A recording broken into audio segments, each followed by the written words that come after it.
Today on the Becoming Unique podcast, I have such a beautiful and amazing guest by the name of Lauren. Welcome. Hi, thanks for having me today. Oh, you're welcome. And thank you so much for being here.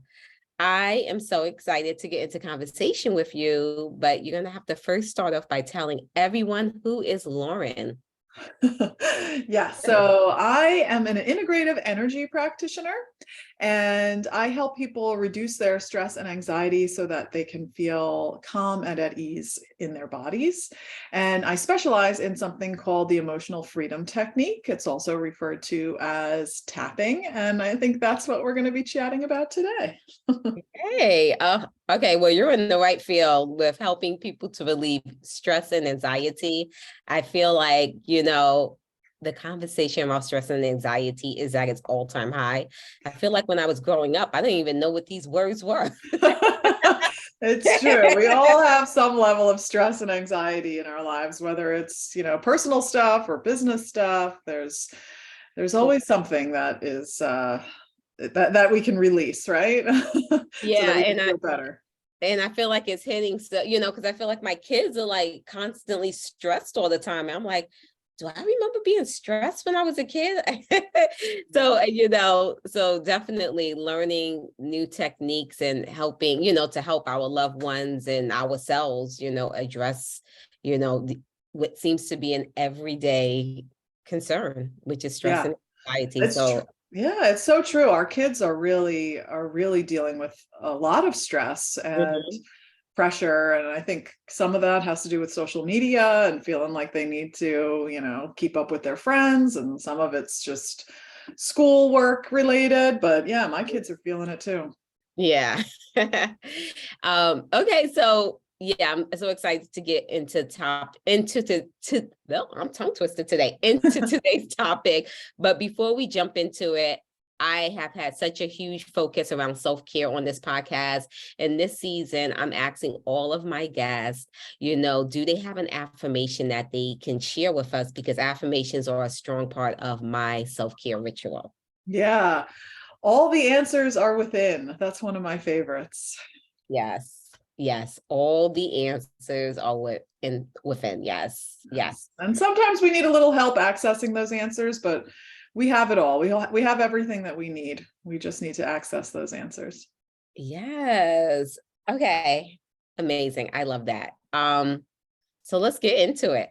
Let's Yeah. get into what is EFT, also known as tapping, and like what's the history behind it? Yeah. So EFT, which is the emotional freedom technique, is this process that helps you do just that. It helps you find freedom from your emotions. And it is a process of gently tapping on certain points of the body while simultaneously acknowledging the emotions that you are feeling. This is a tool that can help with a wide variety of conditions. So it can definitely help with anxiety and stress, like we were talking about, but it can also help with physical pain. It can help with insomnia. It has been shown to help with PTSD symptoms. And so it can sound weird, especially if you've never heard of this before, this idea of tapping on yourself to feel better. So if you're skeptical, it's okay. I was skeptical when I was introduced to this. When I talk about it, I often compare it to acupuncture. So when you go to an acupuncturist, they take those tiny little needles and they put them in at certain points of your body. With tapping, we are applying acupressure to some of those same points. Mhm. And those points are the end points of the meridians. And so meridians are talked about a lot in Chinese medicine. And it's this idea that our energy moves through our meridians. And sometimes that energy can get stuck.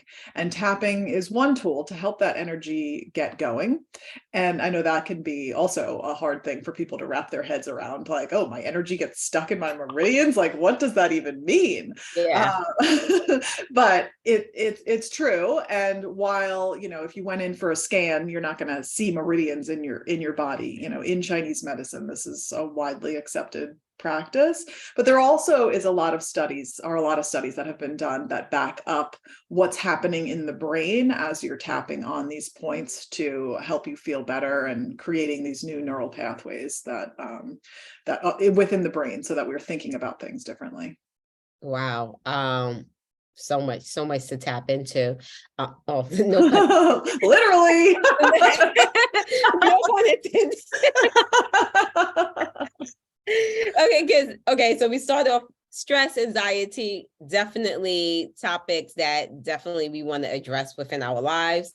But you also said it helps with pain, like physical pain. Yes. Now, when you say it helps with physical pain, like what about something like someone has a dislocated something or something is really out of place that needs to be like physically fixed somehow? Like, is it able to help with that type of pain or? So yeah, so even when Physical there pain is can help. yeah, like when there's a reason for the pain, right? So let's say you were in a car accident, and you really injured your shoulder or something. Um, that you would think in your head like, okay, I know why I'm in pain, and tapping on it isn't going to help.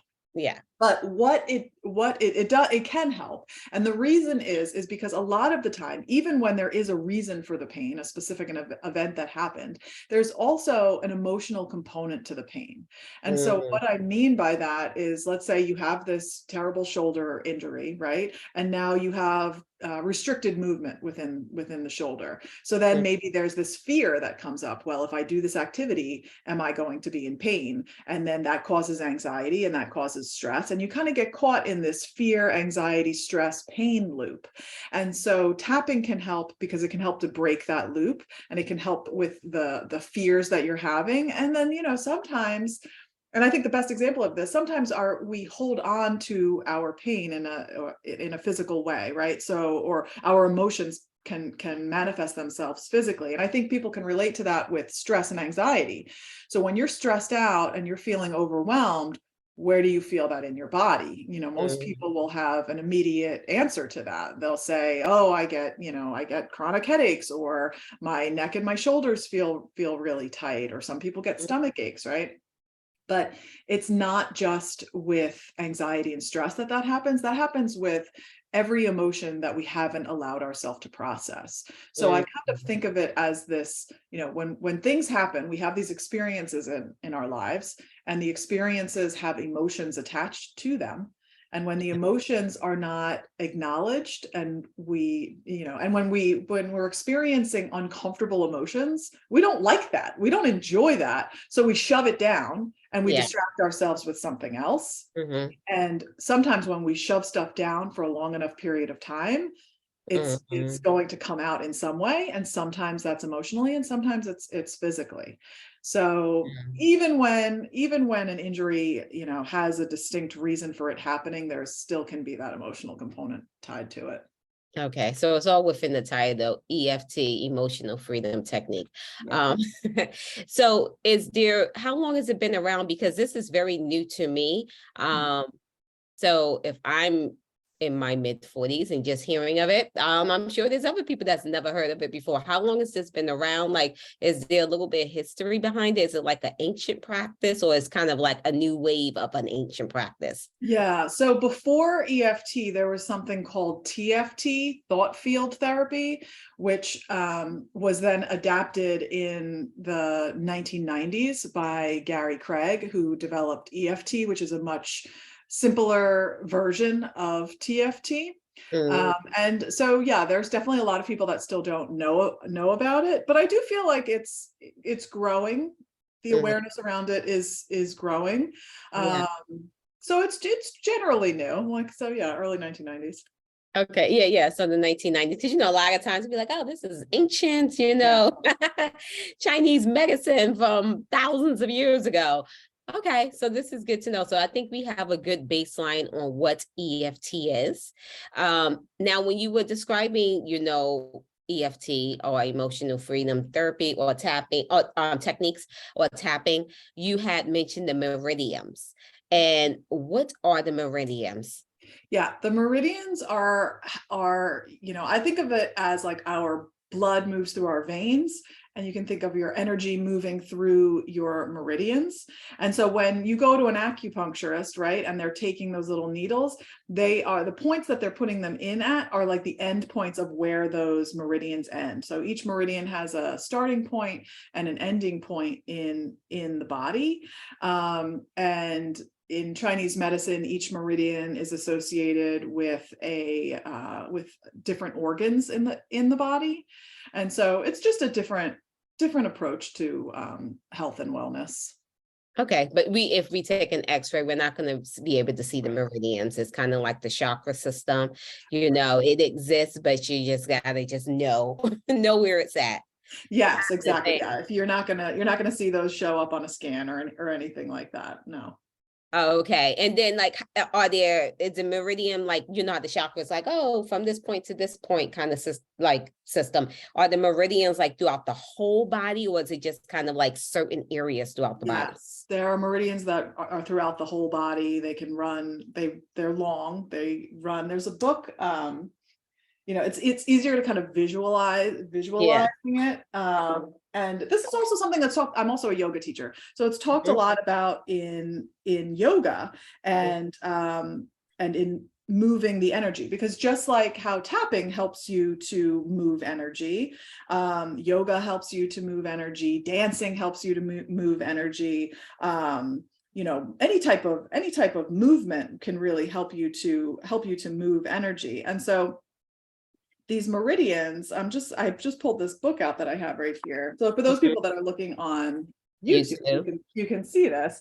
So you can see, it can start all the way at the top of the head and come all the way down to the foot. But there are different ones throughout the entire body that are related to the different organs. But with tapping, what we do is we just tap on certain points. It's not like you don't tap on one area if you have an issue with this part of your body. It's not like that. You just tap on all of the points as part of the protocol. Okay.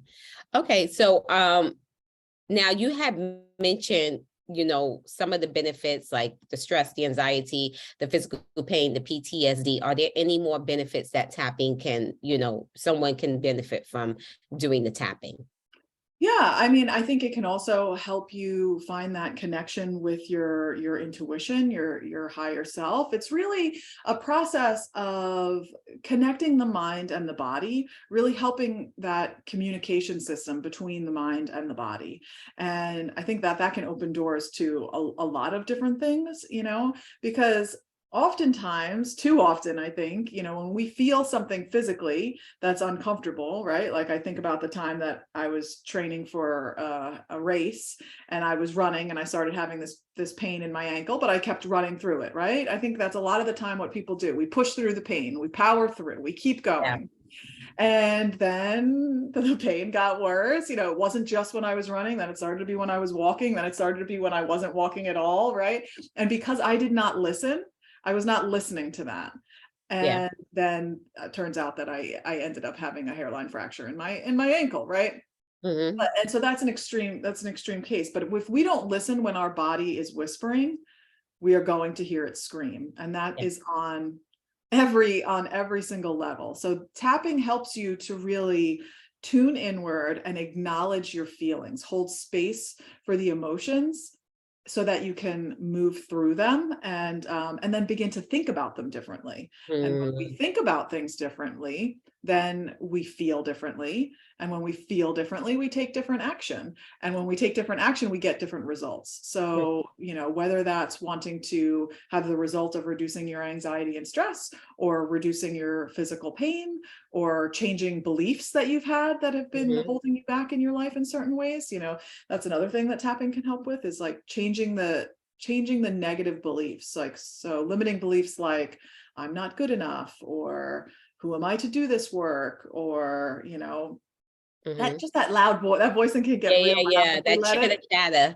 Yeah. And sometimes that stuff comes from things that have happened all the way back in childhood, and then it's these layers upon layers. And so tapping is this really gentle way of peeling back those layers to get to the root of why we're feeling the way that we're feeling, and then being able to release that and create these new neural pathways so that we can think differently and feel differently.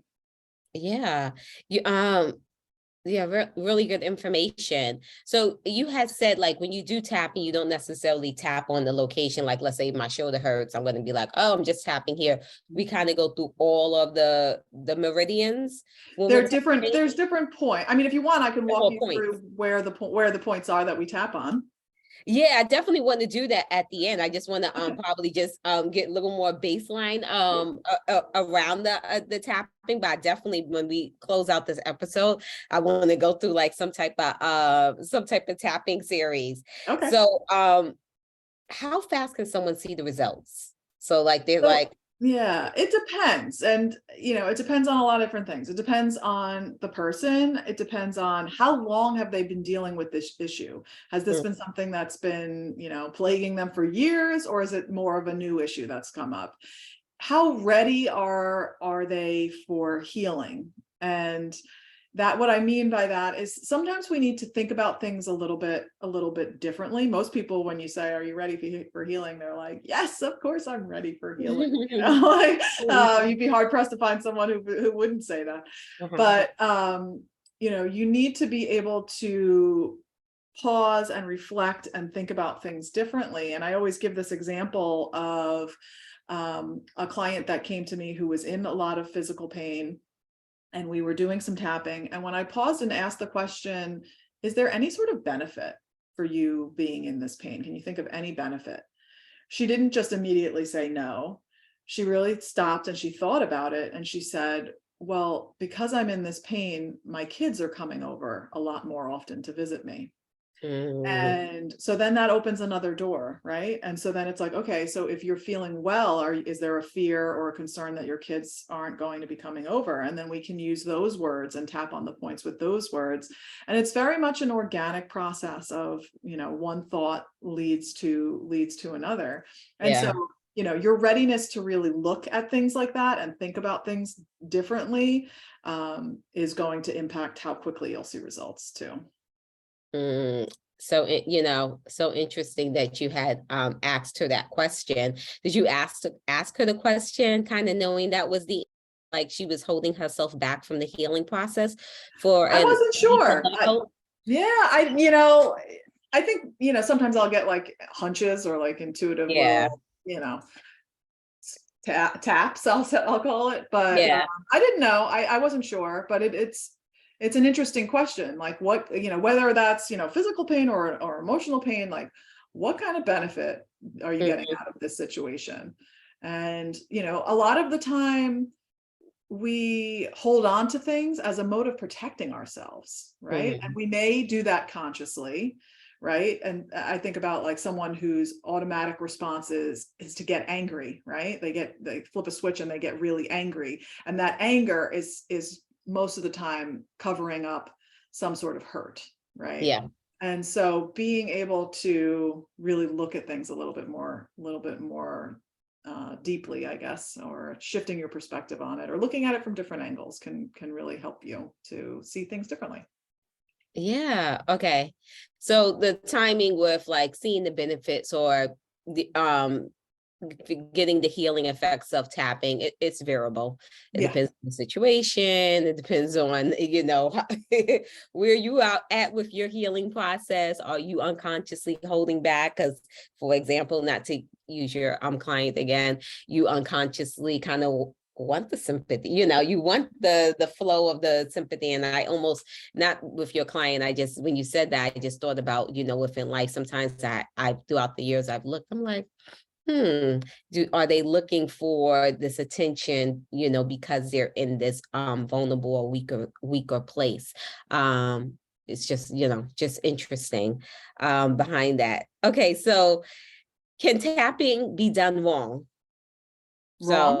yeah, like wrong, No, like they're real. Yeah, no, there's no wrong way of doing it. So you can tap on the points. That's typically what we do. You can just hold gentle pressure on the different points. You can skip points if, sometimes tapping on certain points is bothersome to some people. So you can Mhm. just skip over that point. Sometimes tapping in general can bother people. I've worked with clients that have fibromyalgia, and just the act of tapping on themselves is uncomfortable. So you don't have to do that. Like I said, you could hold the pressure, or if even that is bothersome, you can just close your eyes, and as long as you know where the points are, kind of visualize yourself touching the points. There really is no wrong way of doing it. You can spend longer amounts of time on each point or shorter amounts of time. It's really about tuning into what feels good in your body. Okay. Okay. So that's good to know. Because okay, so but if they're hitting the wrong points, like are there any wrong points to hit? So you want to make sure that you're tapping in the correct area, right? But I Mhm. think like in general, as far as like moving through the points, there's no wrong way of doing it. But you do want to make sure that you're tapping in the right area of the body to get the benefit from it. Okay. So you said all the many things that tapping can heal. Can it heal anything? I think when there's like a, you know, a mind body component to it, I think it can definitely help. I'm not saying it's going to solve all the all the world's problems or anything Yeah. like that, but I do think so much of, the pain that we experience, whether that's physical or emotional, that our mindset has a lot to do with it. And Mhm. if we can give ourselves that gift of looking at things differently, or having a different perspective, a different vantage point, I think it can really help you to feel better when you're in the feels, when you're really feeling something, whether it's angry or frustrated or sad. It's like a whirlwind around you, and it's very hard to see anything outside of that because you're just in the midst of all of this emotion. But what tapping does is it helps to create this space between the feelings that you're having and where you're at, so that you can look at it a little bit differently, and that can be really helpful in, I think, a lot of areas of life. Mm. Okay, so if someone comes to you and they come to you, but let's say their parent takes them or the husband takes their wife or wife takes the husband, it's like, you got to do this tapping thing. But Mhm. they're like, this is hocus pocus, this woo woo. But they're kind of forced into it. The wife brings the husband. Well, do you think that person could see benefits, even though they're following your instructions, they're doing everything you're being told to do, but they're in their mind like, get this crap out. Yeah. uh, do you think they can still reap some of the benefits? So I'll say this, I've had that happen, right? I teach workshops where, yeah, a wife will bring the husband and he's like, yeah, I don't want to be here. And so, and so I do think that you can be skeptical. And Hmm. if you're skeptical and open to doing this, Yeah. it can work for you. If you are, just sitting there and you're going through the motions and maybe tapping on the points and maybe saying the things that I'm saying, but you're just like not allowing yourself to really tune inward, but instead you're thinking like, oh, this is ridiculous, this isn't worth my time, right? Like, but if you are allowing yourself to be like, okay, if you start off like, okay, this is really weird, I'm not really sure about this, but I'm going to try this. The two most important things with tapping are really allowing yourself to tune in to how you're feeling, focusing on how you're feeling, whether that's, physical sensations that you're noticing in your body, or emotions that you're starting to feel in your body. And then also the words that you use are really important too.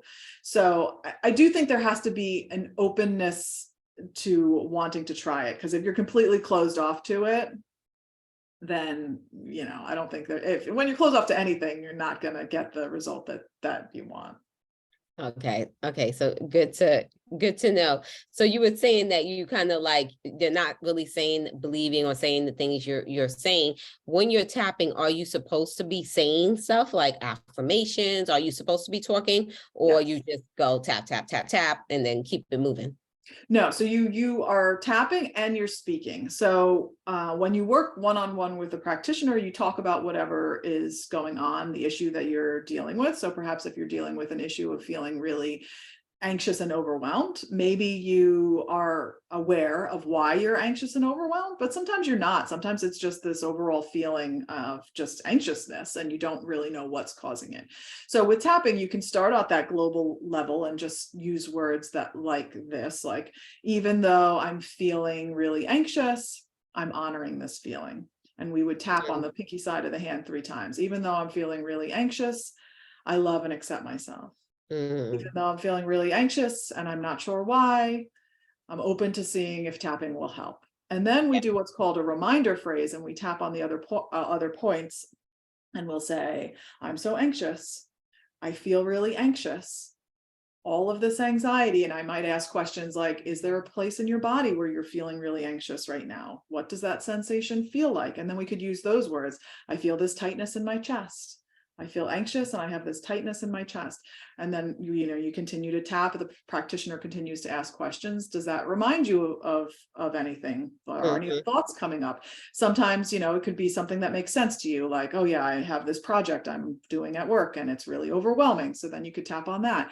Sometimes what happens though is like a memory pops up from the past of something that happened in your childhood. And then our mind has a hard time wrapping itself around that. It's like, that's not related to why I'm feeling anxious right now, like that doesn't make sense to me. But I will promise you that when memories like that come to the surface, there's a reason for it. And there's definitely some sort of connection with why you're feeling the way that you're feeling now. It might not make sense, but give yourself that gift of exploring it. So then we can talk about that memory that comes up and see where it goes. And so it's very much an organic unfolding. And I'll say this too, like with tapping, we focus on where we are in the moment. So we focus on the fact that I'm feeling really anxious. And sometimes people will ask me, well, if we're tapping on the points and saying, I'm so anxious, all this anxiety, like, doesn't it seem like we're making it worse? We're making, like tapping it in, we're tapping in the anxiety. And it's allowing ourselves to acknowledge it and hold space for it and really feel it. Because a lot of the times we don't let ourselves do that. We shove that stuff down and we distract ourselves with something else, and then we power through. And so this is this practice of allowing ourselves to really feel that feeling, feel the anxiety, feel the anger, feel the sadness, whatever the feeling is that you haven't been allowing yourself to feel.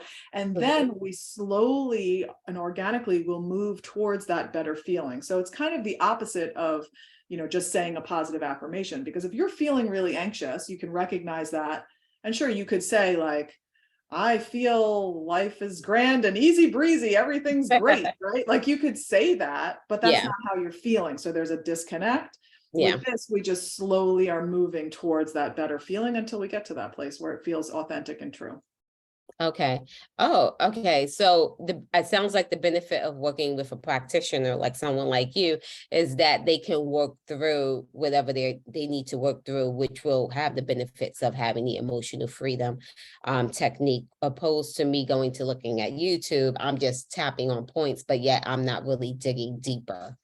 Yeah, I mean, I do think that like YouTube can be very helpful for beginners in learning where the points are. But and I make lots of YouTube videos too, but I always like to caveat it with, if the words that I'm saying aren't resonating with whatever it is that you've got going on, pause it and see if you can come up with words or phrases that really resonate with you.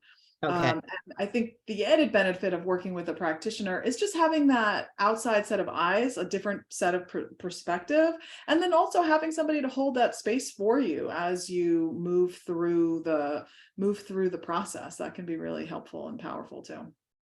Okay, so this is cool. So we're sitting down and you're like tapping your head, tapping your hands, tapping your face.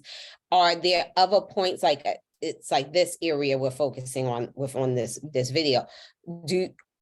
Are there other points, like do you tap your knees and tap your feet? Like, do you tap other parts of your body? So all of the points that are part of the protocol are on the upper part of the body. I do like to share some additional points just that are not typically part of the protocol, because sometimes, if you're out somewhere and you're feeling really anxious, you might not want to be tapping on your head and having people look at you and being like, what the heck is she doing?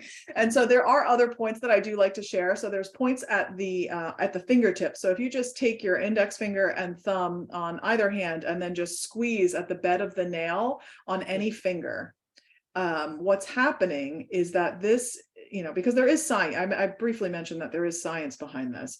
So what's happening is that as we tap on any of these points, it's sending a message to the amygdala in the brain. And the amygdala is the part of the brain that controls fight or flight, right? That's the part of the brain that's there to protect you in those situations where you need to run away, you need to fight back. Mm-hmm.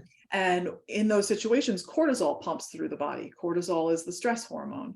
So when we're tapping, what's happening is it's sending a message to the amygdala and saying that the amygdala does not need to be creating all of this cortisol.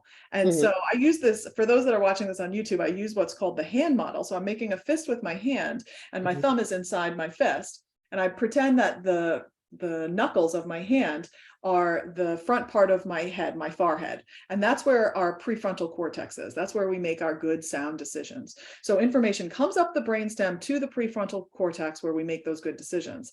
Now, the amygdala, which I'm pretending is my thumb inside of my fist here, when that alarm starts to go off, right, the information's coming up the brainstem and that alarm goes off and the information can't get to the prefrontal cortex because now those fingertips are gone flipped, right? They flipped up. So we call that flipping your lid.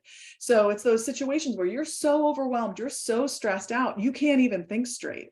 And that's because you can't access that part of the brain because the amygdala is firing. So when we're tapping, what's happening is that the amygdala, the message is coming to the amygdala and saying, hey, amygdala, you don't need to be creating all of that cortisol.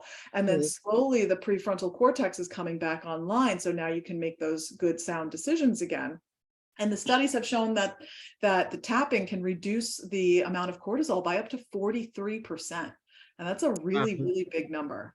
So, I always tell people, even if you think this is like hocus pocus, if you know where any of these points are and you find a point that you like for whatever reason, know that in those moments of feeling stressed and overwhelmed, you could just come to that point and apply some light pressure, take some deep breaths, and you'll feel better. And the fingertips are great because nobody knows what you're doing. It looks like you're fidgeting. And so it's really helpful, particularly at doctor's appointments, right? Where somebody's telling you something and you're trying to focus, but you can't think straight.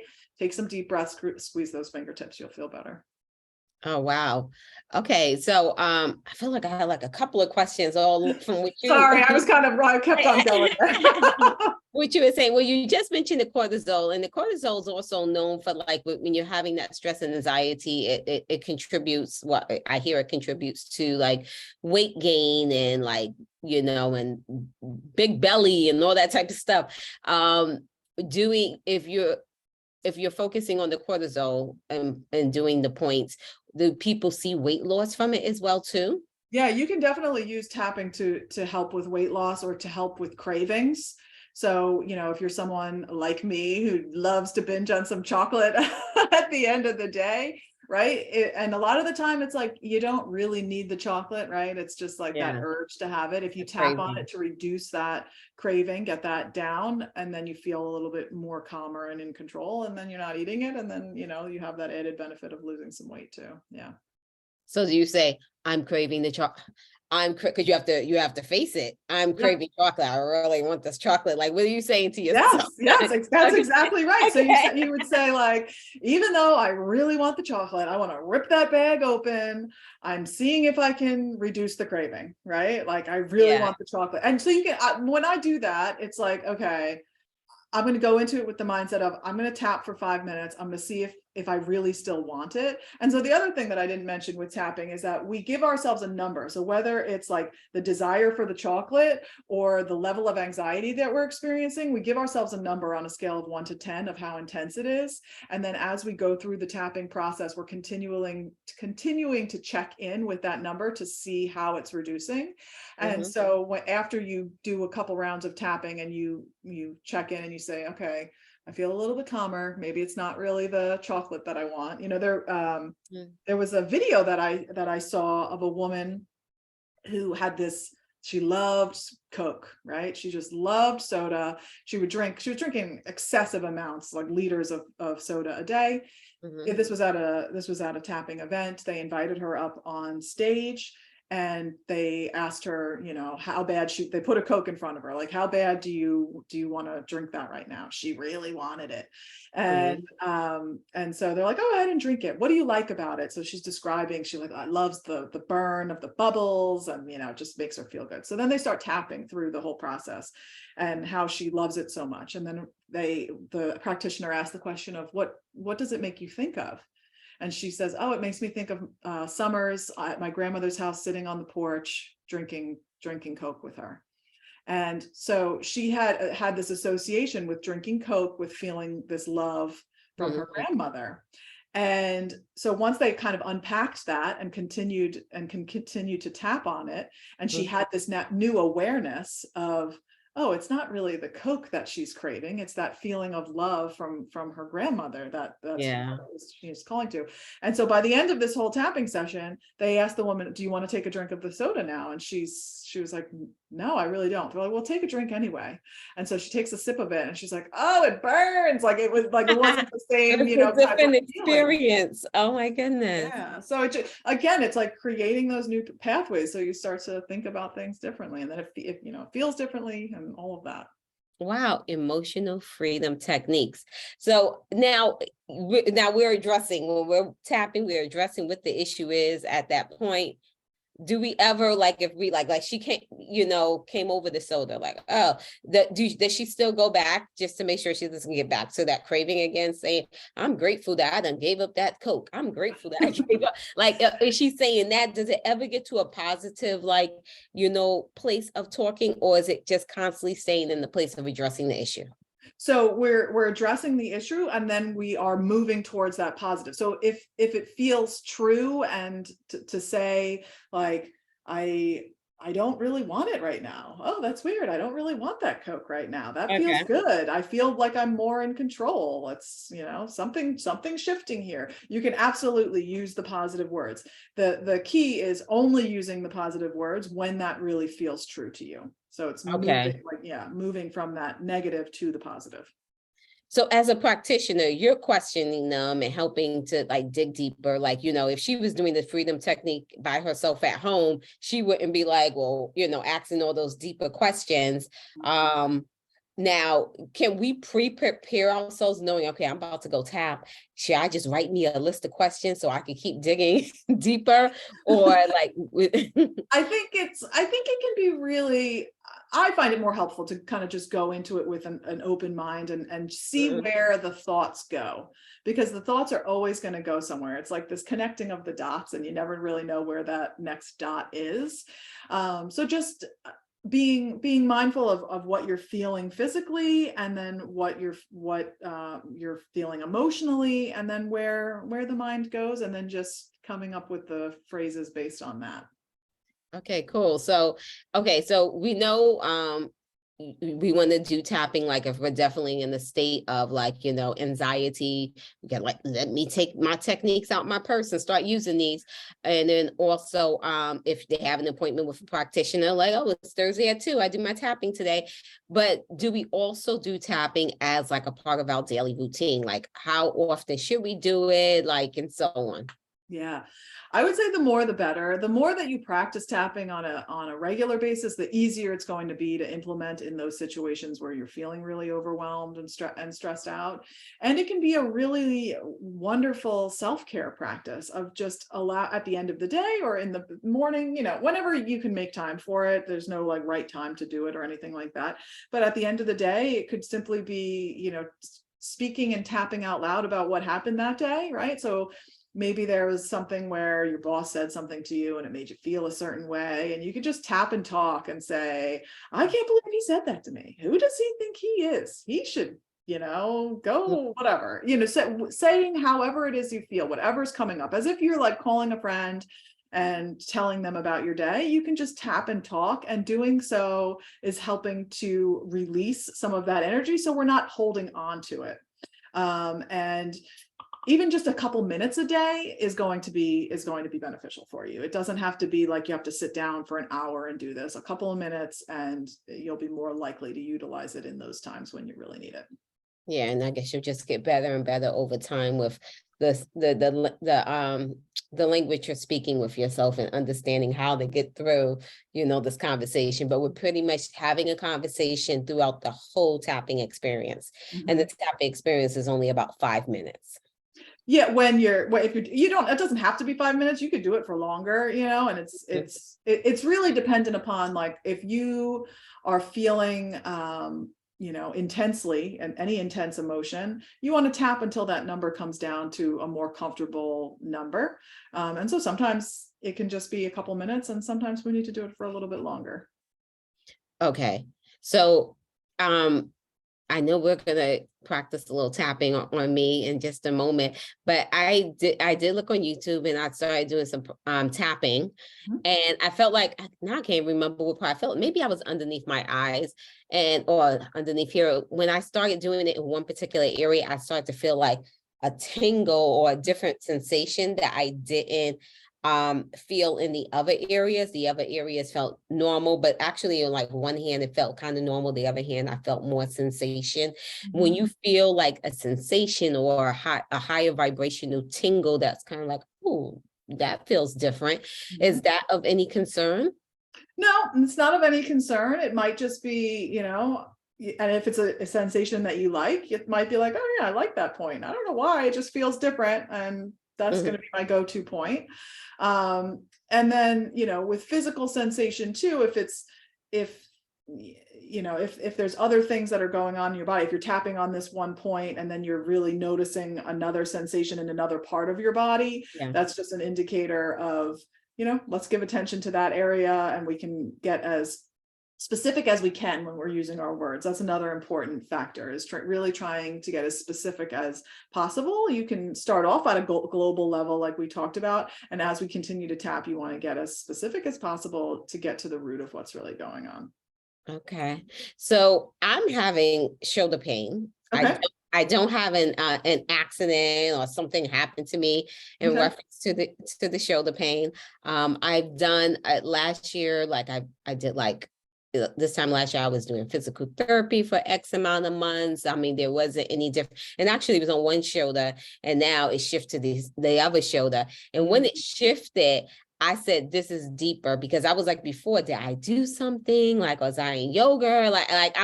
I was just thinking I must have did something and just didn't know it. But when it shifted to the other, I was like, wait a minute, this is deeper than this. Yeah. So, and that's, I'm sorry. Oh, no, go ahead. I was just gonna say that, and that's common, right? So if we call that chase with tapping, sometimes you start off and the pain might be in one shoulder, and then it moves to the other shoulder, right? While we're tapping, and we call that chasing the pain. And you want to get as specific as possible, and we can definitely, dive in and do this with the words that we're using to describe the pain. Is it like a pointed pain? Is it a sharp pain? Is it a throbbing pain? And then when it moves, you do the same thing. But when it moves like that, to me, that is almost always, I would say 99.9% of the time, there is a strong emotional component with what's going on. Yeah. I mean, so I at the top of the year, I did start going to a chiropractor. And so I'm working through the adjustments. I mean, I haven't necessarily seen any difference as of yet, but I understand with everything it takes time. But then I guess from the chiropractor's point of view, it's like he saw, like, I guess whatever, it's when you have shoulder pain, it's in your neck. So I guess he was like, oh, my neck is, I guess, tilted in this amount of angle, whatever the case is. And because of that, then that's why the nerves are, when I do certain things, I feel the pressure of the nerves. So the point is to kind of get the adjustment so we can get the spine and the neck back in line. But I'm open to all techniques, because I know it's deeper than it's not like, oh, I fell off a bike and my shoulder got like dislocated. Right. So I'm like, oh, we got something deeper going over here, because especially when it switched, I was like, what are you telling me, spirit? Yeah, and with shoulder pain too, it's like, because I've dealt with that too. A lot of the time, we hold our stress a lot of the time in our shoulders. And when we hold that stress, then the muscles get real tight. And so when the muscles get tight, that impacts the way that the bones are, right? So then it's also, figuring out other ways of releasing some of that stress and tension in the body, which can also aid in the healing process for sure. Yeah, yeah, because I know someone else, like someone else I had a podcast with, and she was definitely into the quantum. Like she was like, "Oh yeah," she was like, "Shoulder." She was like, you feel like you have the weight of on you're holding the world on your shoulders," which would be from the emotional point of view that you're saying as well too, and it could be a combination of both. My neck and shoulders, a whole lot of alignment, Right. and then whatever the case is. So yeah, so is there a particular technique that I would work with on a daily basis to kind of work through the shoulder pain? Yeah. Yeah. I mean, well, we can just do a little bit of tapping if you want. And I Yeah, think it's acknowledging what comes up, and what comes up from day to day might be different for you. Right. So like yeah. when we talk about, one day it's like, oh, it's just like a nuisance, it's annoying. And then the next day it's like, maybe it's really limiting in your ability to do certain things. And, so what, and there's emotions attached to that. That's frustrating. Maybe it makes you feel angry or whatever is coming up. And that can be different from day to day. So using whatever words feel right to tap and talk, and I'll be curious to see how it shifts for you. Yeah, it's the most annoying in yoga class because it's like I can't clasp my hands behind my back. And then I was in Pilates yesterday, and the teacher, he called me out because like it was like they bridged up, and he was like, and clap your hands underneath your your back. And so then I was in the back of the room, and he was like, "Oh, you just because you're in the back, you can't be cheating and stuff like Oh, that's terrible. that." Oh I was no. like, I can show the issues. I can't clasp my hands underneath here. Like, Oh, as a so yoga teacher, that makes me mad. Like, uh, I would, oh yeah, yeah, no. he was a Pilates teacher, but I when I said it to him, he definitely, I think I felt the energy, like he learned the lesson. Like I can't call people, Yeah, yeah. Well, like because you never know what someone's issue is, and in yoga, of course, we know that we honor people wherever they're at. It's not like okay, everybody get it together, make yourself a pretzel. Like get yourself into a pretzel or something. Yeah, it's like, you're gonna honor where people at, and you don't know what their story is. It's like, okay, I don't care what you think I look like. I physically, it's like I can't, like, because then Right.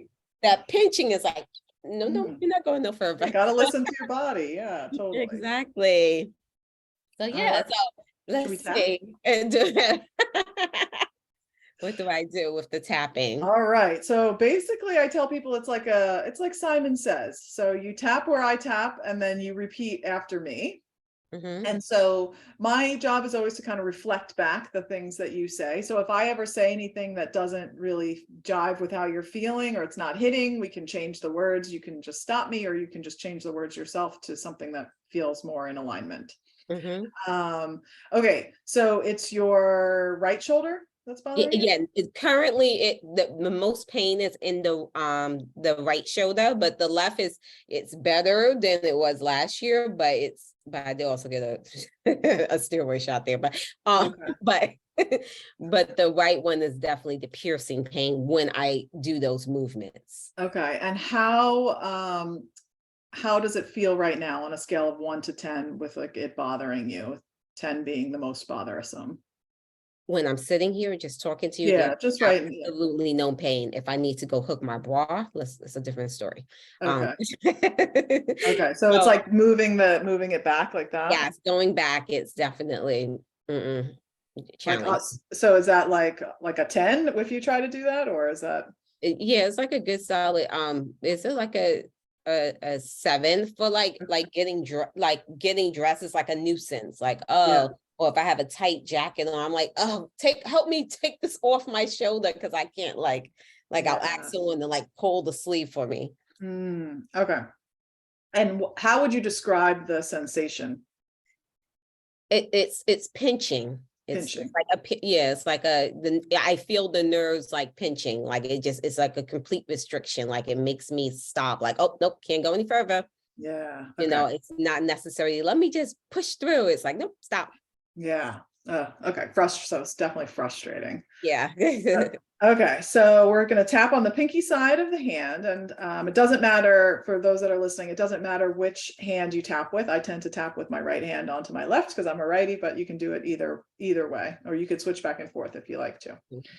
Okay, so we're going to do the setup statement. So even though I have this pinching feeling in my right shoulder, Even though I have this pinching feeling in my right shoulder, And it's really frustrating. And it's really frustrating. I love and accept myself. I love and accept myself.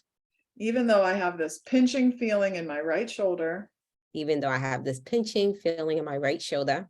And it really bothers me when I'm getting dressed. And it really bothers me when I'm getting dressed. I'm open to seeing if tapping will help. I am open to seeing if tapping will help. Even though I have this pinching feeling in my right shoulder. Even though I have this pinching feeling in my right shoulder.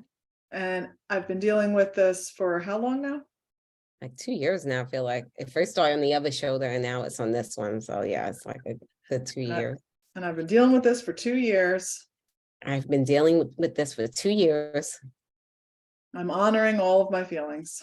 I'm honoring all of my feelings. And then we're going to move to the crown of the head, right in the center of the head.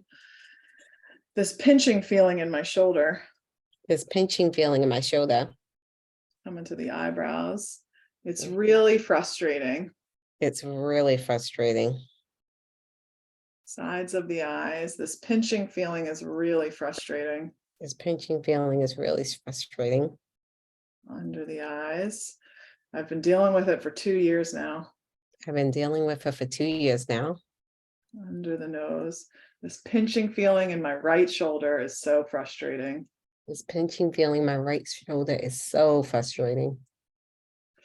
And then come into the chin crease. It's very restrictive. It's very restrictive.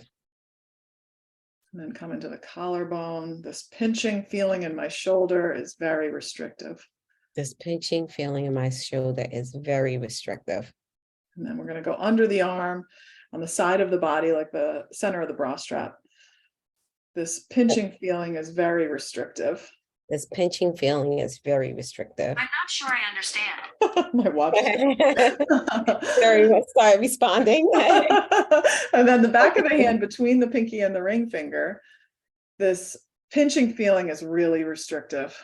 This pinching feeling is really restrictive. And then just pause there. I like to bring my hands onto my chest and take a nice deep breath in. And then let it go. How did it feel doing that first round of tapping for you?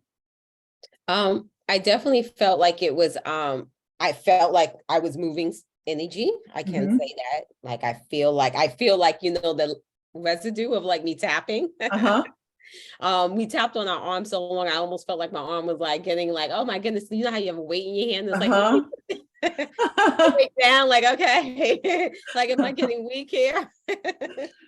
But I feel like that, I activated something. I can say that I can feel the energy in my body moving. Okay. All right, cool. Now, is there anything that was going on in your life 2 years ago when this pain started? I think the pain was very subtle, kind of like maybe like your ankle. Like when it started, it was just almost like, it was like, oh, did I feel something when I did that? And then all of a sudden it just kept building and building and building. And then kind of going back to the chiropractor, I don't know if the neck thing has always been in place, because even when I was able to clasp my hands in my back, I would never be like, I would clasp it, but I would, you know how people would be reaching their hands like almost like to the middle of that. I was never that person. I would look around, and sometimes I'll be like, you're a newbie, and not judging, you're a newbie, right. Like you can really hold these poses, but your arms are like stretching over. And I'm like, I'm over here barely moving it past my butt. Yeah. So I kind of almost feel like the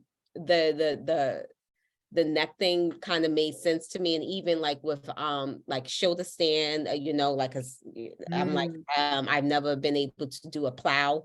I probably have done it when I was a child, but like it's always like I can't, like my neck is in the way. I always say like this neck, or even Pilates, like people be sitting there straight up with their necks. I'm like, my neck hurt. I can't hold my neck up. So I kind of wonder if like this neck thing is like out of alignment, because when I look back to all the movements that I kind of needed the neck, I kind of think like that may have been an issue, but yeah, I don't know. Yeah. Okay. But like, there wasn't any like, anything else like personally that was going on in your life when you noticed the pain? Like any? I mean, I think any big, I don't know, life situations or anything like that? I mean, I think it was just before COVID, maybe Mhm. around, or well, Okay. maybe that's when I started noticing the pinching. Mhm. Okay. Just curious. Just curious. Yeah, I mean, I feel like life was lifing. Yeah. Yeah. Yeah. Life's It busy. wasn't like, candies and like, butterflies. I feel like life was lifing, but I think, I think, well, that may be the opposite of the tapping. Like, I'm like, okay, we pushed through. Mhm. We Mhm. pushed through. So, Yeah. Why don't we tap a little bit on that? Like, even though it started off and it wasn't that bad, mhm, right? Like the pain wasn't that bad. It wasn't that noticeable. yeah, It's gotten a lot worse. yeah, it's definitely noticeable now. Yeah. So you want to do another round? Hi, I mean, whatever you, Yeah, we can do it. Let's do one more round and see what whatever happens. you think. So even though when I first noticed the pain, it wasn't that bad, Even though when I first noticed the pain, it wasn't that bad. it's gotten really restrictive over the last 2 years. It's gotten really restrictive over the past 2 years. And it's really frustrating me. And it's really frustrating me, Even though I've been dealing with this since before COVID, even though I've been dealing with this before COVID, and it's super frustrating.